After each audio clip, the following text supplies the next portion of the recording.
Chapter 20. "Here's Dolly for you, Princess.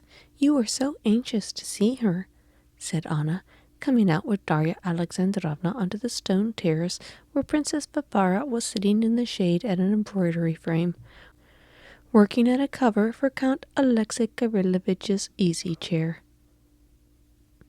"She says she doesn't want anything before dinner, but please order some lunch for her, and I'll go and look for Alexei and bring them all in." Princess Varvara gave Dolly a cordial and rather patronizing reception, and began at once explaining to her that she was living with Anna because she had always cared more for her than her sister Katerina Pavlovna, the aunt that had brought Anna up, and that now, when everyone had abandoned Anna, she thought it her duty to help her in this most difficult period of transition. "Her husband will give her a divorce, and then I shall go back to my solitude. But now I can be of use, and I am doing my duty, however difficult it may be for me, not like some other people. And how sweet it is of you, how right of you to have come. They live like the best of married couples. It's for God to judge, not us. And didn't Vronsky and Madame Avevna and Sam Nikodrov and Vasilev and Madame Novna and Liza Neptunova, did no one say anything about them? And it has ended by their being received by everyone. And then it's such a lovely home, so proper, quite English. We meet in the morning at breakfast, and then everyone goes their separate way. Everyone does as he pleases till dinner time. Dinner at 7 o'clock. Stiva did very rightly to send you. He needs their support. You know that through his mother and brother he can do anything. And then they do so much good. He didn't tell you about his hospital? Oh, so admirable. Everything from Paris." Their conversation was interrupted by Anna, who had found the men of the party in the billiard room and returned with them to the terrace. There was still a long time before the dinner hour. It was exquisite weather, and so several different methods of spending the next 2 hours were proposed. There were very many methods of passing the time at Vostoknevskov, and these were all unlike those in use at Pokrovskoe. "A lawn tennis match," Veslovsky proposed with his handsome smile. "We'll be partners again, Anna Arkadyevna." "No, it's too hot. Better stroll about the garden and have a row in the boat. Show Darya Alexandrovna the river banks," Vronsky proposed. "I agree to anything," said Shavsky. "I imagine that what Dolly would like best would be a stroll, wouldn't you? And then the boat, perhaps." So it was decided. Veslovsky and Tushkevich went to a bathing place, promising to get the boat ready and to wait for them there. They walked along the path in 2 couples, Anna with Shavsky and Dolly with Vronsky. Dolly was a little embarrassed and anxious in the new surroundings in which she found herself. Abstractly, theoretically, she did not merely justify, she positively approved of Anna's conduct. As is not unfrequent with women of unimpeachable virtue, weary of the monotony of respectable existence, at a distance she not only excused illicit love, she positively envied it. Besides, she loved Anna with all her heart. But seeing Anna in actual life among these strangers, with the fashionable tone that was so new to Darya Alexandrovna, she felt ill at ease. What she disliked particularly was seeing Princess Varvara ready to overlook anything for the sake of the comforts she enjoyed. As a general principle, abstractly, Dolly approved of Anna's action, but to see the man for whose sake her action had been taken was disagreeable to her. Moreover, She had never liked Vronsky. She thought him very proud, and saw nothing in him of which he could be proud except his wealth.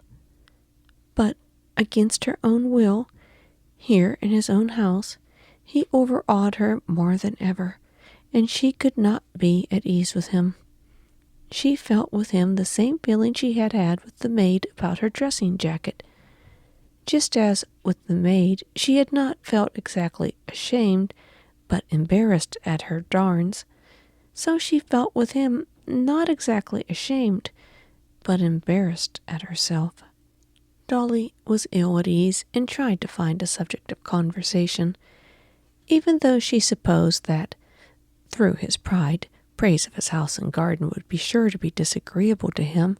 She did all the same tell him how much she liked his house. Yes, it's a very fine building, and in the good old-fashioned style, he said. I like so much the court in front of the steps. Was that always so? Oh, no, he said, and his face beamed with pleasure. If you could only have seen that court last spring. And he began, at first rather diffidently, but more and more carried away the subject as he went on, to draw her attention to the various details of the decoration of his house and garden. It was evident that, having devoted a great deal of trouble to improve and beautify his home, Vronsky felt a need to show off the improvements to a new person, and was genuinely delighted at Darya Alexandrovna's praise. If you would care to look at the hospital, and are not tired, indeed it's not far. Shall we go? He said, glancing into her face to convince himself that she was not bored. Are you coming, Anna? He turned to her. We will come, won't we? She said, addressing Vronsky. But we mustn't abandon poor Veslovsky and Tushkevich to mope around in the boat waiting for us. We must send and tell them.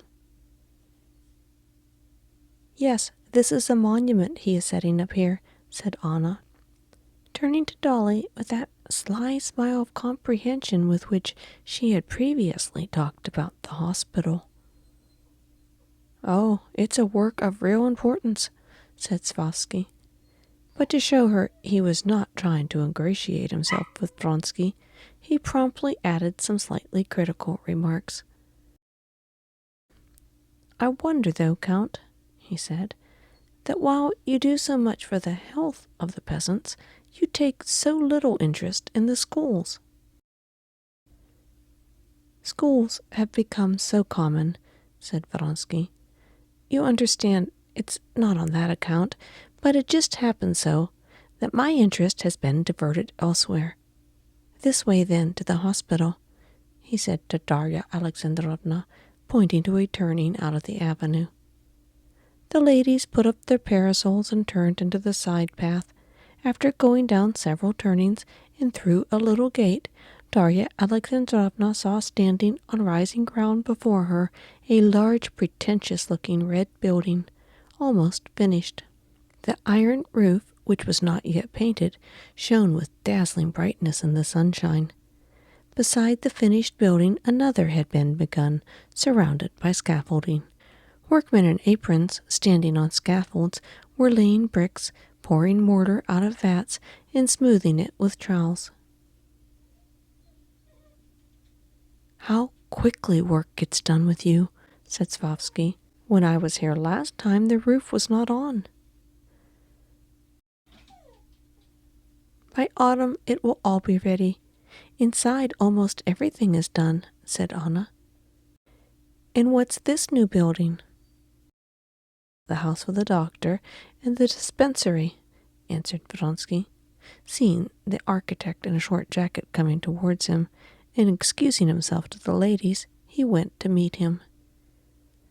Going round a hole where the workmen were slaking lime, he stood still with the architect and began talking rather warmly. The front is still too low, he said to Anna, who had asked what was the matter. I said the foundation ought to be raised, said Anna. Yes, of course, it would have been much better, Anna Arkadyevna, said the architect, but now it is too late. Yes, I take a great interest in it, Anna answered Vronsky, who was expressing his surprise at her knowledge of architecture. This new building ought to have been in harmony with the hospital. It was an afterthought and was begun without a plan. Vronsky, having finished his talk with the architect, joined the ladies and led them inside the hospital. Although they were still at work on the cornices outside and were painting on the ground floor, upstairs almost all the rooms were finished. Going up the broad cast-iron staircase to the landing, they walked into the first large room. The walls were stuccoed to look like marble, the huge plate-glass windows were already in, only the parquet floor was not yet finished, and the carpenters, who were planing a block of it, left their work, taking off the bands that fastened their hair to greet the gentry. "This is the reception room," said Vronsky. "Here there will be a desk, table, and benches, nothing more." "This way, let us go in here. Don't go near the window," said Anna, trying the paint to see if it were dry. "Alexei, the paint's dry already," she added. From the reception room they went into the corridor. Here Vronsky showed them the mechanism for ventilation on a novel system. Then he showed them marble baths and beds with extraordinary springs. Then he showed them wards one after another, the storeroom, the linen room, and the heating stove of a new pattern, then the trolleys, which would make no noise as they carried everything needed along the corridors, and many other things. Vronsky, as a connoisseur in the latest mechanical improvements, appreciated everything fully. Dolly simply wondered at all she had not seen before, and anxious to understand it all, made minute inquiries about everything, which gave Vronsky great satisfaction. "Yes, I imagine this will be the solitary example of a properly fitted hospital in all of Russia," said Vronsky. "And won't you have a lying-in ward?" asked Dolly. "That is so much needed in the country. I have often—" In spite of his usual courtesy, Vronsky interrupted her. "This is not a lying-in home, but a hospital for the sick, and is intended for all diseases except infectious complaints," he said. "Look at this," he said, and he rolled up to Darya Alexandrovna an invalid chair that had just been ordered for the convalescents. "Look!" He sat down on the chair and began moving it. "The patient can't walk, still too weak perhaps, or something wrong with his legs, but he must have air, and he moves, rolls himself along." Darya Alexandrovna was interested in everything. She liked everything very much, but most of all she liked Vronsky himself, with his natural, simple-hearted eagerness. "Yes, he's a very nice, good man," she thought several times, not hearing what he said, but looking at him and penetrating into his expression, while she mentally put herself in Anna's place.